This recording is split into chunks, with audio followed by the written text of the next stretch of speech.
నమస్కారం. Telangana film development corporation చైర్మన్గా ఈరోజు నేను ఛార్జ్ తీసుకోవడం, ఈ అవకాశం ఇచ్చిన ముఖ్యమంత్రి శ్రీ రేవంత్ రెడ్డి గారికి, అలాగే ఫిలిం మినిస్టర్ కోమటిరెడ్డి వెంకటరెడ్డి గారికి, వారిద్దరి నమ్మకం ఈ ఎఫ్డిసి ఇటు ఫిలిం ఇండస్ట్రీకి, ఇటు తెలంగాణకి, ఇటు గవర్నమెంట్కి మధ్యలో డెవలప్ చేయాల్సిన అవసరం ఎంతైనా ఉంది. ఎందుకంటే ఒకప్పుడు ఎఫ్డిసి అంటే సినిమా ఇండస్ట్రీకి అన్ని రకాలుగా సినిమా ఇండస్ట్రీలో ఇన్వాల్వ్ అయి ఉండేది. సో మళ్ళీ ఆ పూర్వ వైభవం ఎఫ్డిసికి తీసుకురావాలనేది సీఎం రేవంత్ రెడ్డి గారి ఆలోచన. సో దాని గురించి నన్ను ఎఫ్డిసి చైర్మన్గా నియమిస్తున్నానని చెప్పారు. సో 100% సీఎం రేవంత్ రెడ్డి గారి విజన్కి ఈ ఫిలిం ఇండస్ట్రీని గవర్నమెంట్ మధ్యలో తెలంగాణలో ఫిలిం ఇండస్ట్రీని ఇంకా గ్రోత్ చేయాలి.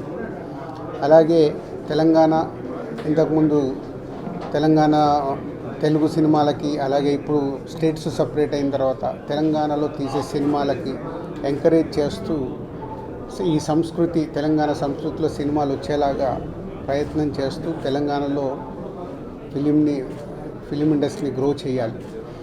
అలాగే తెలుగు ఫిలిం ఇండస్ట్రీ ఇప్పుడు హైదరాబాద్లో, మద్రాసు నుంచి హైదరాబాద్ వచ్చినప్పటి నుంచి ఎంతో తెలుగు ఫిలిం ఇండస్ట్రీ గ్రో అయింది.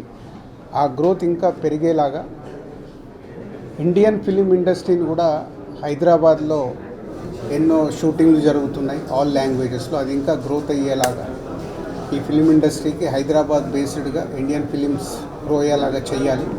ఇలాంటి ఎన్నో ఆలోచనలతో సీఎం రేవంత్ రెడ్డి గారు ఈ ఎఫ్డిసి చైర్మన్గా నన్ను నియమించారు.